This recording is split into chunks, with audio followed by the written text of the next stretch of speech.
Welcome back to the Puma podcast. I'm Tory. Hey, and I'm Puma. And Puma, you brought in a friend today. Who's your friend? We found this Gen Z kind of meandering around, so we thought we would invite him in today. And what's your name? My name is Toby. And you're the Gen Z kid, huh? That's right. I'm the Gen Z kid. The Gen Z kid. Yeah, already a fan favorite. I could already tell. Yeah, that's right. The Gen Z kid. Yeah, so we've been talking about love, dating, and relationships the last several podcasts, and we were just thought it'd be kind of fun to both hear from this Gen Z kid, but also if he has any questions for us. So that's kind of the premise of this episode. So let's dive into it.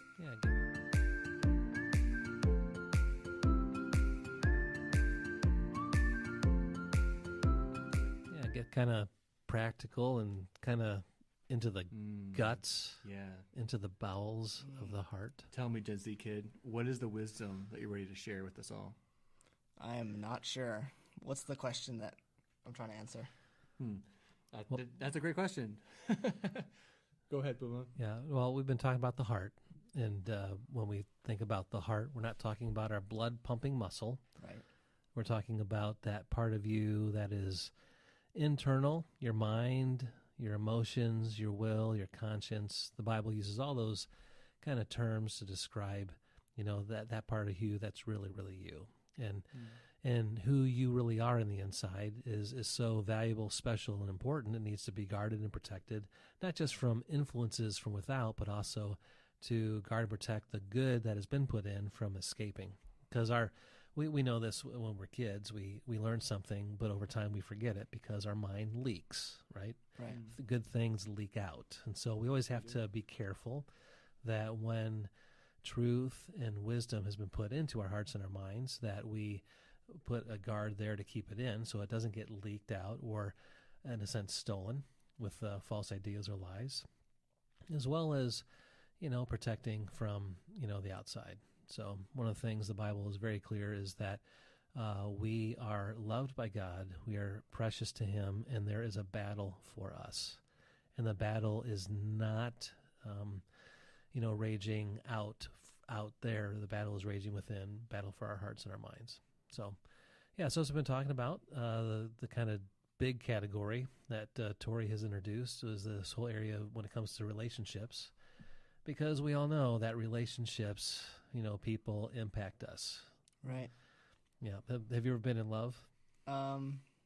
Sure, but no, not really. Okay. Yes, but no. That's okay. Yes, but no. That's a very good Gen Z answer. That is, yeah. That's a right. good answer. Yes. Yes and no. Yes. What answer do you want? We're all winners here. There's no wrong answer. Yeah. Yeah. I mean, we all know that guy, right? Who falls in love and all of a sudden loses his what? Mind? His mind, yeah. Okay.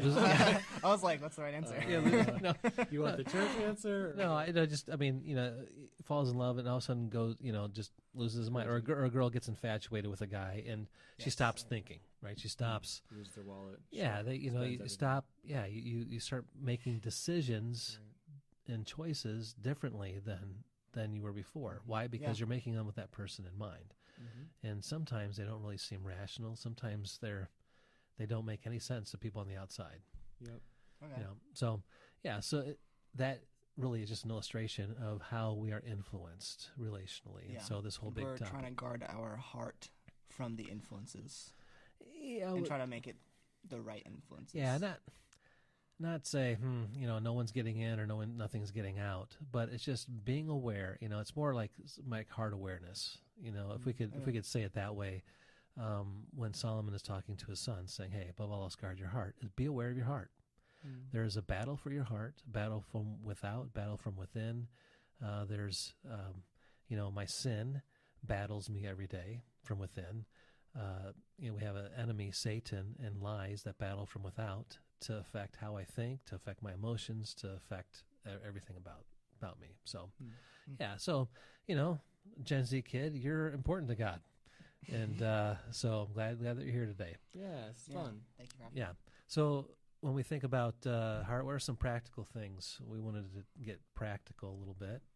What are some practical ways to be aware of our hearts, to guard, without being like super legalistic. And I think sometimes that's been, when people hear this, guarding the heart, they jump to like one thing or one category. And it's not like a bad term, I would say. It's a very wise term, I think, because when you guard your heart, you are, like monitoring your influences, monitoring what you like listen and watch and who your mentors are, which is all good, right?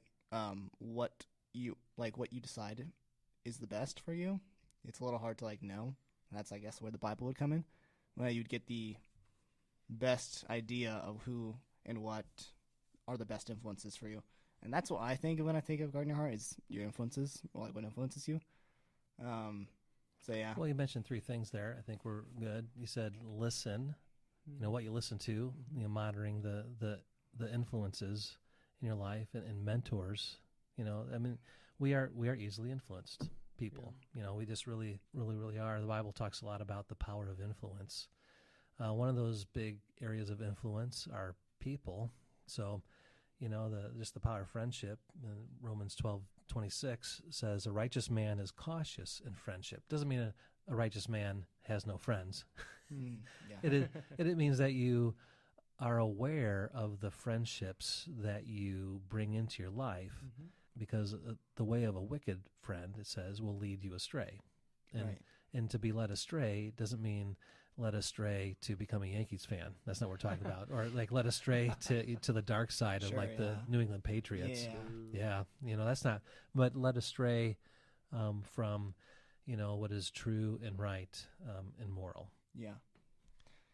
In relationships, it's interesting because I have obviously never been in a real relationship. Not obviously, I just haven't been one. And for relationships, the guarding your heart, I'm confused, Tori, what exactly you want to be answered, because it sounds like it's a very general question for like everything, like influences, right? What you listen to, what you watch, who your mentors are. That seems very general and not really relation directed. Sure. No, yeah, that's a really good question. And, part of the term guarding your heart, right, it comes from Proverbs 4:23, where Solomon says, above all else, guard your heart, for it is the wellspring of life. And so with the question, how do you guard your heart? I guess it first assumes a couple things. It assumes that you're worth protecting. You don't protect, trash that falls out of your pocket. If you're, but if you're driving, and we talked about this a few episodes ago, if you're driving and your phone falls out of your car, you might stop and go get that. But if it's trash, you're not going to protect that, right? So how to guard your heart, I guess it assumes that you think you're worth protecting. And so, I mean, would you say that your heart is worth protecting? Well, 100% everybody's is.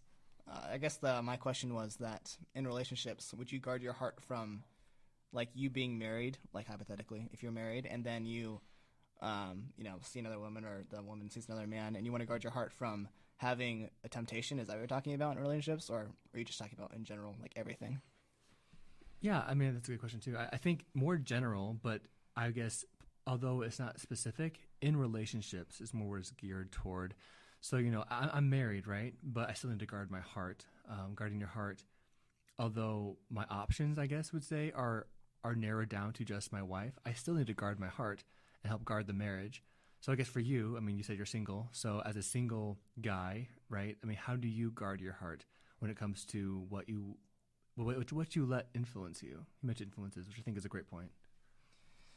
That's, I think you asked a question. What was the question?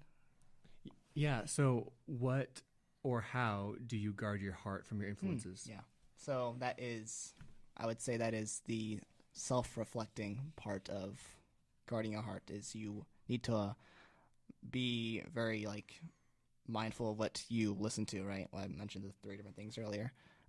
Those are all things that you need to, reflect and see what you do and what you listen to and all that. And that is you guarding your heart by monitoring what comes in. Yeah. Yeah, we think about, the heart, it involves our morality. I think, Toby, one of the questions you had mentioned before we got on the air here is guarding the heart just kind of a Christian religious thing, right? Or is it for everybody? And, I would say it's for everybody. Doesn't mean that the world is conscious of that, because the world doesn't see themselves as intrinsically valuable. The world sees themselves valuable only by what they do or what they have. Typically, that's one of the lies of the enemy, that people have no intrinsic value. So why protect myself internally? Why not just be free to express myself and do whatever I want? Because it's not about who I am, it's about what I have or what I do, which gives me value. But I think for anybody, it's always about the heart, the mind, the moral attitudes and actions of a person's life stem from their heart. What comes from within. The condition of your heart is going to determine that. One of the interesting things in the book of Proverbs, talks about wise and foolish. One of the just some very practical areas. So when it comes to being diligent at work or being lazy, right? The world cares about that, but that's a heart condition. Yeah. Am I going to be a lazy person or am I diligent? Mm-hmm. Am I going to be a person of integrity or am I going to easily compromise out of convenience? That's a heart issue. Am I going to be honest or dishonest? I mean, again, that's an issue of the heart. Last podcast we talked about pride and humility. The world cares about that. How about, am I going to be a kind person or a selfish person in relationships, at work, in my family, with my siblings or parents? Am I going to pursue what I think is morally right, or am I going to just engage in what is evil and not care about morality?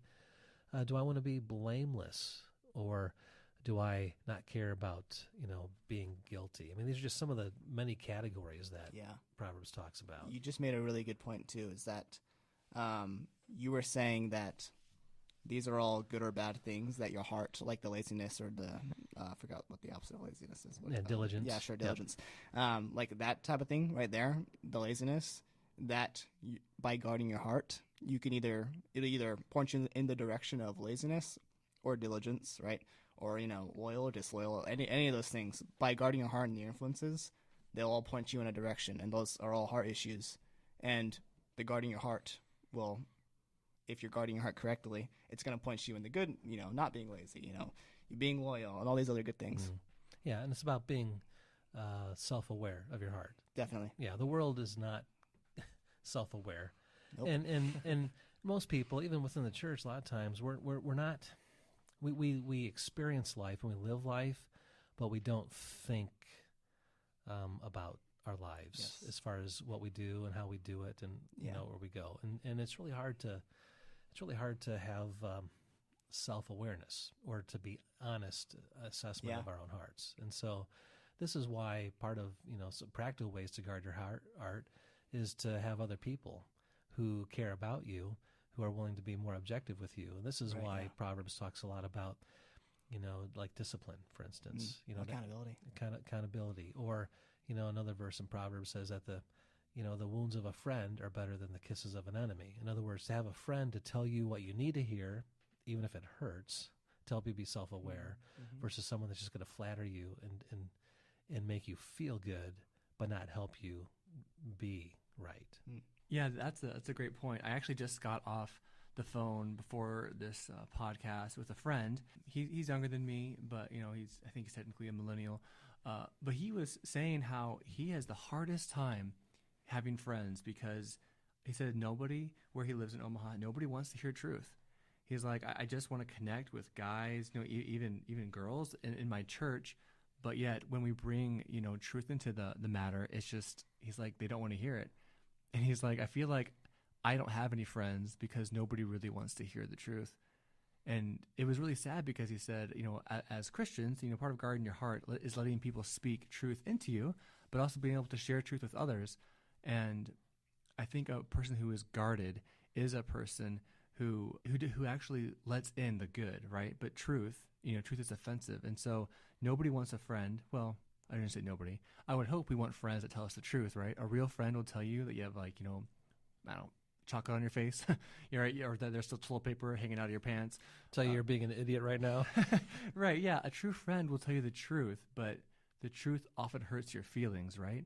And so I think there is a sense of part of guarding your heart is letting people both speak truth to you, but also letting yourself listen. Because I think we can also reject truth because it's offensive. Yeah, one of the things about friendship, like we had mentioned Proverbs, 12:26, that a righteous man is cautious in friendship. Proverbs 13:20 says that he who walks with the wise grows wise, but a companion of fools suffers harm. In other words, we become like the people that we hang out with most. If you want to think of like an onion, it's got all the different layers. The layers that are closest to the center are the ones that have the greatest influence on you. So we have all kinds of people in our life. We have, our closest family. We have our close friends. We might have, classmates, which might be like a layer out. Coworkers might be a layer out. We have neighbors that might be another layer out.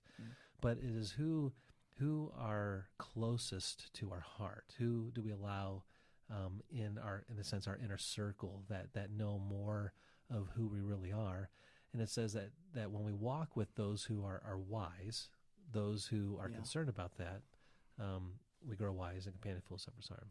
Something else too, you were talking about like the parents and the close family, the friends and all that, all those influences. That's what's terrible about social media, is that it becomes like one of the close influences, and if that becomes a close influence, most likely they don't care about you as much as like your family does or something. And so I would say that's a bad influence, and it's not a good job of guarding your heart. Right. And that's a whole nother category.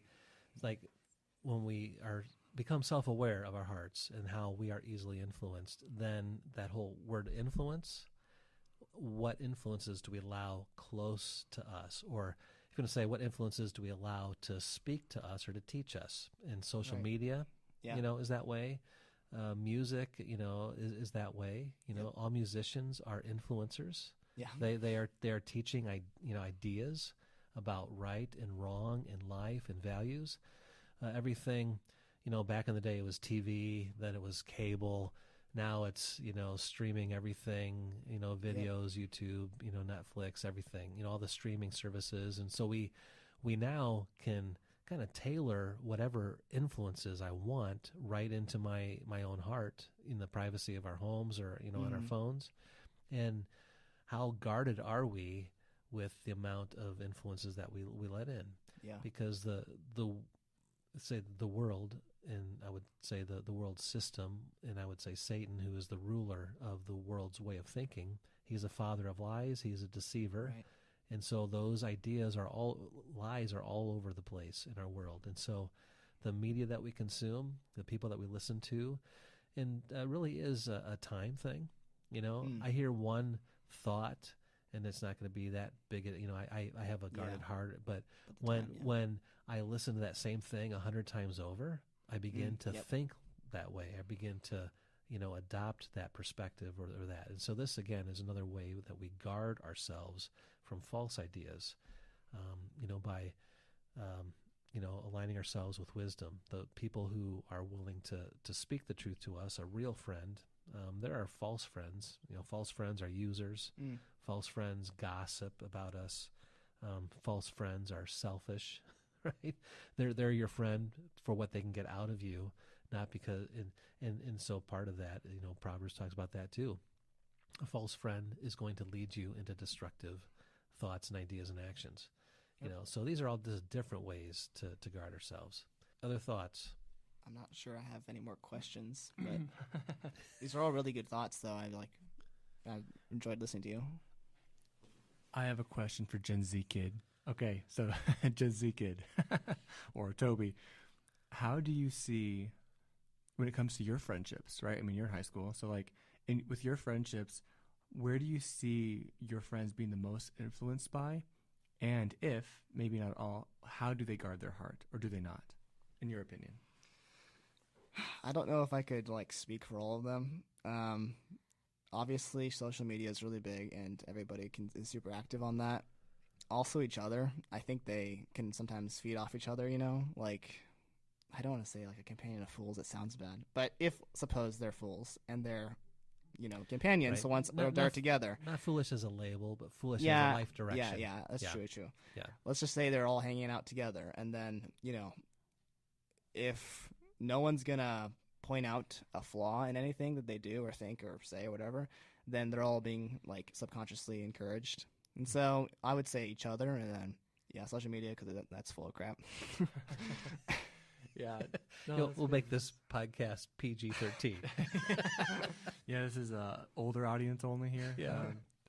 No, but that's a good point, though. I mean, and even too, like, I'm not a Gen Z, but I mean, as a millennial, how can I encourage / help? You know, if a Gen Z kid would want, like, hey, I need help guarding my heart, how could somebody encourage you / your generation? I think because you're, obviously older than the Gen Z kids, that you'd be seen as like a mentor. So obviously befriending them, that's like the first step. And then if your values and priorities are all right and in check, then yeah, it'd be okay to somehow, I don't really know how you could, what's the word I'm looking for?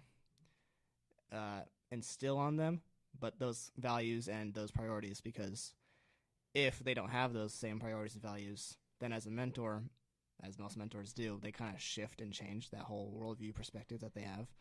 So that's how millennials can easily, they start befriending the Gen Z, which is kind of hard because there's a generation gap, sort of. Mm-hmm. But that's the first step, is you have to befriend Gen Z people, because most. What about us that are past millennials? What about the ancient artifacts? What about old people? It's actually a good point, because obviously parents play a huge role in how they parent their kids, like, because you're parenting your kids. And so if you're a parent and you have kids, you should definitely see that as a huge priority of yours, because you don't want them to fall into lies and traps that Satan has set for them, because they're the most preyed people. So preyed upon people. Right. Yep. Oh. Preyed upon people. No, it's good. Good word. Yep.